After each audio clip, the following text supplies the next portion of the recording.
Naval combat conceptually is really cool, and something that I myself, as a history enjoyer, frankly should theoretically love.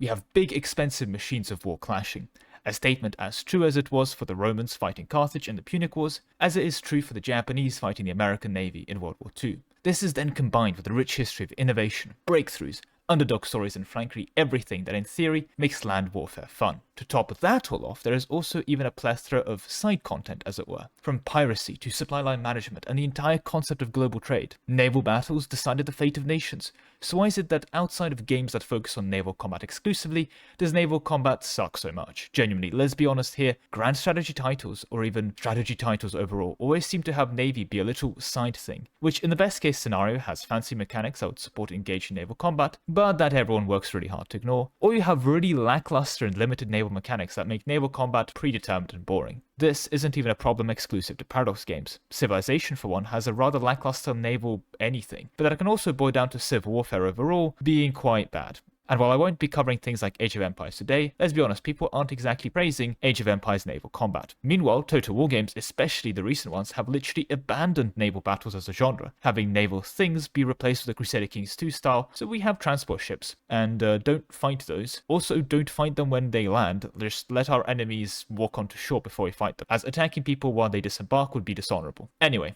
before we do get into the analysis, just the usual stuff to get out of the way. A like on the video would be appreciated, and a subscription would be amazing if you haven't already. 25k is an insane goal, but one within sight.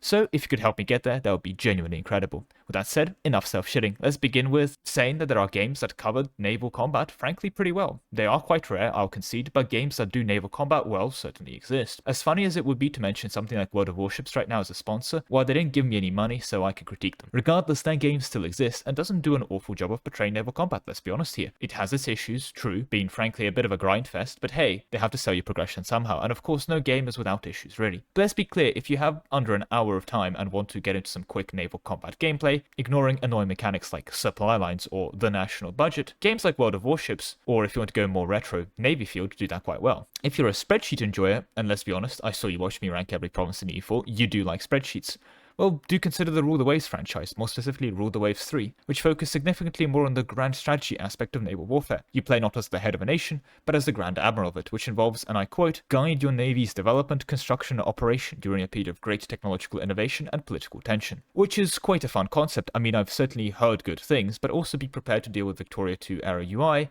and literally built in spreadsheets. Anyway, this isn't an ad for Rule the Waves. The only reason we're on this tangent is to say naval combat isn't inherently cursed or anything. You can have a good naval-oriented base game, with genres ranging from World of Tank but Boat to Office Workers 3. That's an actual screenshot from the game, by the way. This isn't a meme edit. Anyway, moving on to a game that has so much more potential navally and just falls flat on its face when it comes to engaging naval combat. We're still not due to a lack of effort. We are of course talking about Hearts of Iron 4. World War II had some amazing naval everything. Major titans of industry clashed militarily on a global stage. Rapid innovations and breakthroughs were prevalent, and literally every single possible theatre, whether we're talking about the Pacific waters or classical backgrounds known as the Mediterranean, saw action. So what went wrong? Well, let's consider this not from the game overall, but more specifically from the more commonly played nation's perspective. Let's start with Germany. Why do you need a navy? Well, good news for Germany, unlike World War I, where a naval blockade will cause crippling damage to your state, having the Allied Navy permanently camped in the North Sea does honestly nothing really. There is a blockade mechanic for convoys, which happens if you're trying to trade with someone like Venezuela, meaning that trade can get stopped, but those just,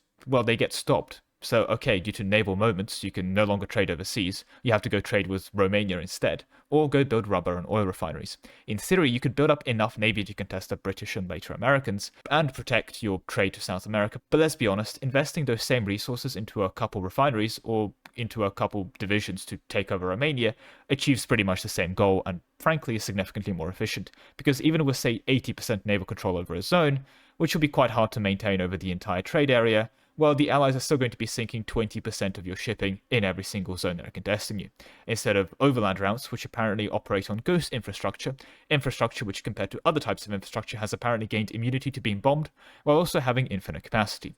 Incredibly useful traits. I wonder why they don't do that for the rest of the infrastructure. Basically, if you're worried about resources, investing into a navy to protect them is a bad approach, but protection isn't quite the only thing that Germany did in World War II. It wasn't famous for building the von Manstein fault line around its borders.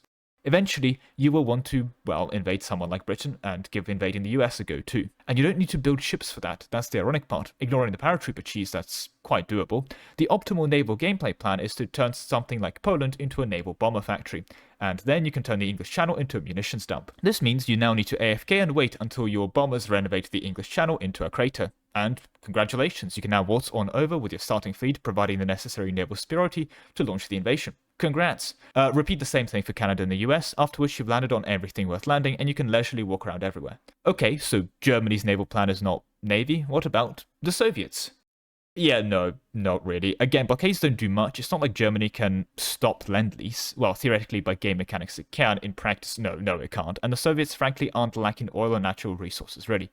I mean, yes, it's in the tundra, the land area of which is equivalent to 3 Europes, and the population is around 10, 11 if you count Rex, the house dog, who's a good boy. Anyway, yeah, no, Soviets can ignore Navy, and if they want to do late-game anti-Japan or anti-Allied naval maneuvers, they can also turn Poland into a naval bomber factory and achieve the same results that Germany does. So what about the famous naval boys? Japan does do Navy things, right? As does America and especially Britain. But your focus is still going to be on fighting Germany in Africa. If you're Britain, Japan is still going to be focusing on the land war in Asia, and America is still going to be focusing on their mental health crisis, as they finally realize that they just spent 3 hours looking at a map of AI, having fun, while they themselves build civilian factories inside of their land.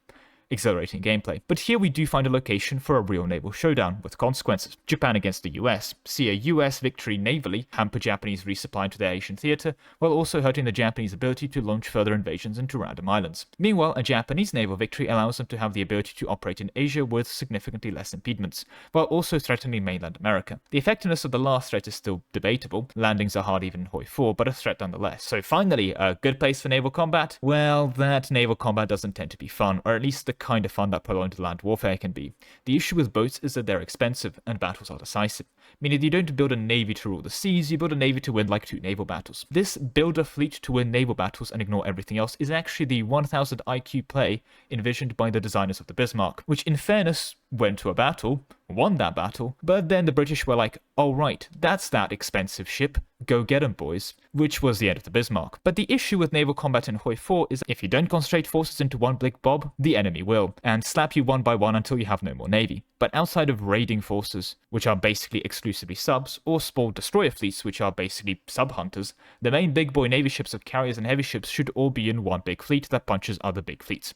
At which point you either win the big naval battle, or you lose. If you lose your big ships, and that's GG. If you win, the enemy has no more big ships and you win. That's GG again. The decisive nature of these kinds of engagement means that even if you're playing them as intended, they boil down to who did the nation building part of the navy better. And don't get me wrong, that can be fun on its own, but it also means that after that build-up, you can have a situation where you go to war, have a naval battle, and that's it. There's a reason there's memes about setting up a perfect Japan for 3 hours, only to have your entire navy destroyed in 10 minutes. The same still applies to the Italians, for example, or Germany going for a historical Plan Z, or even the Soviet Union if they ever manage to actually finish a battleship. But to conclude the Hoi 4 section, the way you win navy is, well, you don't build one, it's expensive, and you're going to trade much better navally into your opponents with naval bombers. If you're going to commit to a navy, since, well, I guess you might as well, you have all those dockyards lying around, build a fleet of Bismarcks and Midways, give them a fleet of around 4 to 5 screens per ship. I mean, you need 3, but screens die, sometimes you're caught out of position, basically just a safety margin of screens, and go have fun. You've solved navy. Want to do submarine spam build? Spam your best ships. Getting annoyed by someone else's submarine build? Spam anti-submarine destroyers. It's a rather disappointing reality, frankly, but the main issues are that naval blockades are just really irrelevant.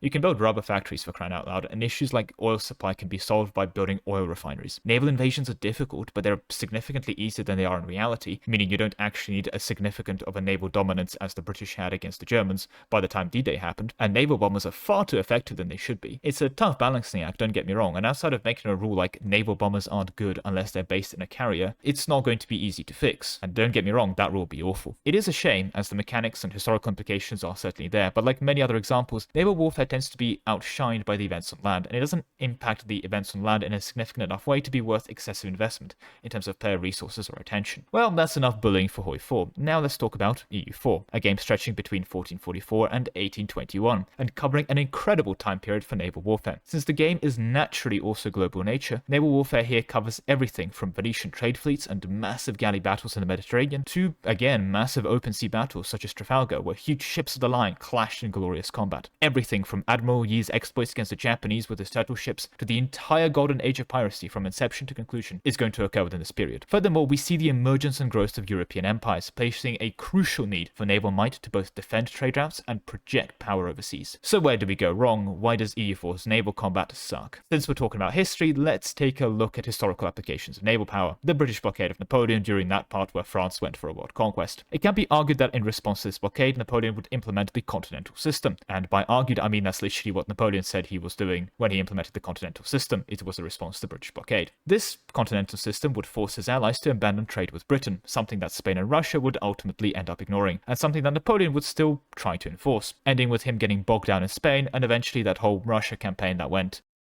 yeah, not great for frankly Russia, but more crucially Napoleon also wasn't doing too hot. All arguably from a blockade. Now let us see what a blockade achieves in EU4. If you blockade enough dev for long enough, you may force the nation to have to spend some admin points to take land routes instead. Great. But it also causes devastation, which is fair. I mean, a blockade would cause devastation, but if the ships ever do move away or you're at peace, a concept called a fort makes that devastation go away for free. And even under a blockade, you can just drop a couple admin dip or mill points into a dev click and just eliminate a good chunk of the devastation. Furthermore, as we all know, blockades only stop goods traveling to coastal provinces. So let's say London was trying to send something to Cork, that would be stopped. But if you're sending it to Paris, no issues there, come right along, the blockade doesn't impact it. Basically, Paris and every single landlocked province on the planet is completely immune to the effects of blockades. They do nothing. Okay, so much like in Hearts of Iron 4, blockades are significantly underpowered, sure. But navies in EU4 also affect land combat in terms of sieges. Coastal forts that aren't blockaded do get a -2 to siege progress, and you can also barrage navally, making any siege of something like Genoa by Milan a miserable affair. And ironically, that -2 is also underpowered. The Venetians would navy troll the Ottomans, for lack of a better word, for literal decades, sometimes resupplying besieged positions navally and forcing the Ottomans to, for example, spend 21 years sieging Crete. Yes, Crete. The Ottomans at that point had sent 60,000 troops to the island, and also for something that's completely unrealistic regarding alliances in EU4, when defending Crete, the Venetians mid-war allied France and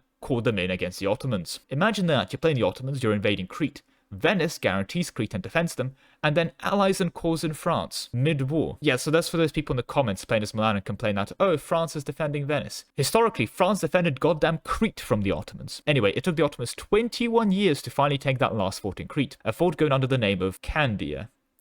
For the people in my audience that are not Warhammer 40k enjoyers, Cadia, which is Candia with an N dropped, is a famous siege in that universe. Anyway, in a deep twist of irony, the final siege was concluded with the Ottomans breaking the combined Venetian and French naval dominance, after which Crete would break before the guards of Candia would... Okay, just kidding, they surrendered. But yeah, no, so Siege of Candia, that was cool, took 21 years, and do go ahead and read about it. And the Venetian anti-Ottoman coalition was pretty mad at that point. I mean, even the Knights of Malta got involved. And the Venetian admiral at the time, Vincenzo Rospigliosi, among other things, was also the current Pope's nephew. Anyway, we're being completely sidetracked here. The -2 no naval blockade on coastal forts is irrelevant, let's be honest. It again does matter for land combat, but at worst it just slows you down, not even that much. The issue is that while it is underpowered, scaling it flat would mean nations like Irish OPMs that would not be able to resupply themselves even if they had a naval fort, would enjoy the bonuses much the same way. An interesting version would be make a scaling system where the bonus is 0 if no enemy boats are present, but for every siege defending ships in the coastal area next to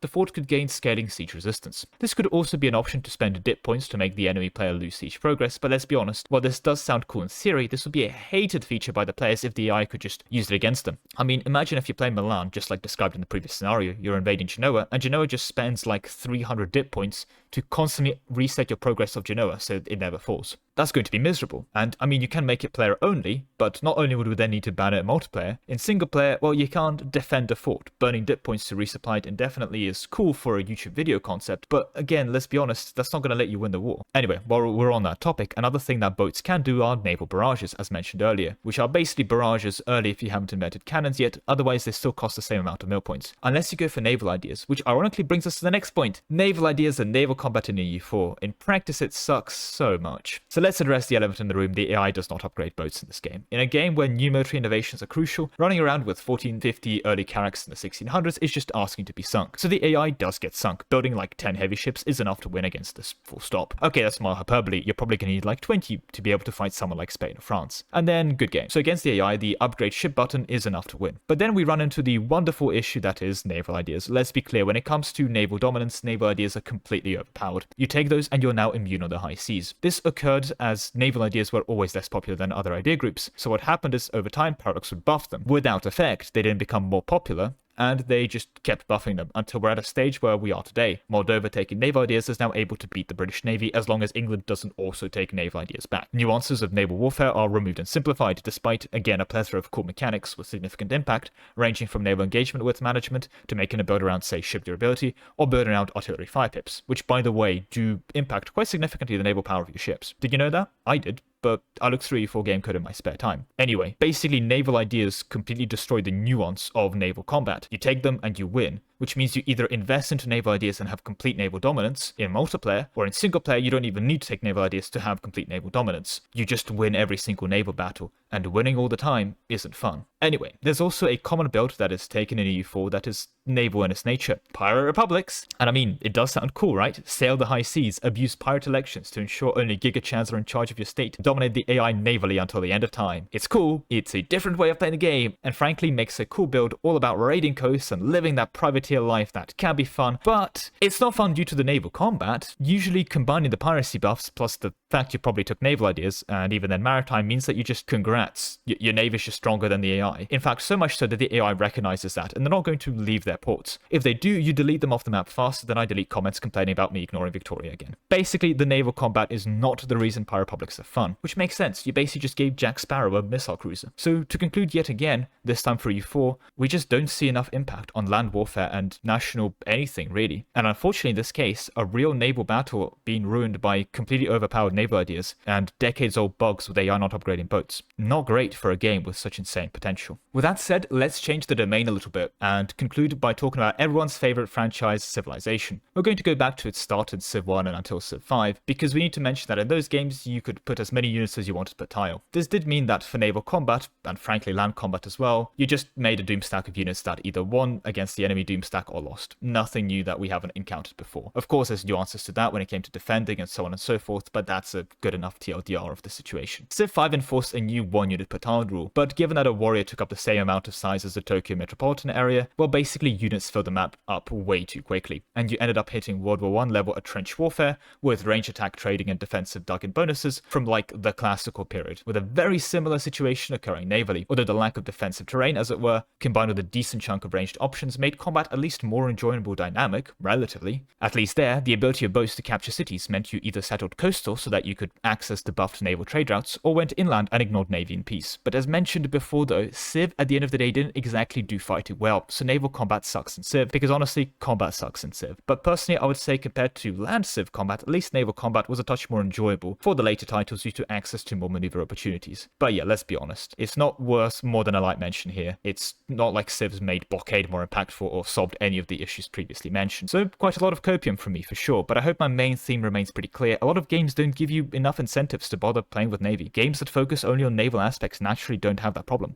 because if you don't want to deal with boats while playing, say, World of Warships, well, clearly you don't want to actually play the game. Furthermore, if you're making a game that's essentially built around Navy, the impact of your naval success on land warfare is also relevant. Furthermore, it involves significant investment, whether that be your resources or even your attention, if not both, and can usually be circumvented or frankly ignored. Although I must say, simply making blockades more impactful doesn't solve the problem. Let's again consider this from the perspective of France. If you're playing as France, England being able to stop your world hegemony goals by just parking a couple of boats outside of Normandy is not going to be fun either. I don't think there's an easy solution here, as frankly Navy being the unloved child of war games is a classic of the strategy genre. One that if there was an easy solution, someone would have solved by now. As always, it's easy to point at something and say this is bad. It's a touch harder to say why it's bad, and that's something I hope I've answered here today, but it's even harder to find a solution that won't make new problems, that frankly a lot of the time would be worse than the problem we're quote-unquote solving. Each game and scenario needs its own approach, at a minimum. No simple band-aid addresses these fundamental issues. But with that said, that is all I have time for today.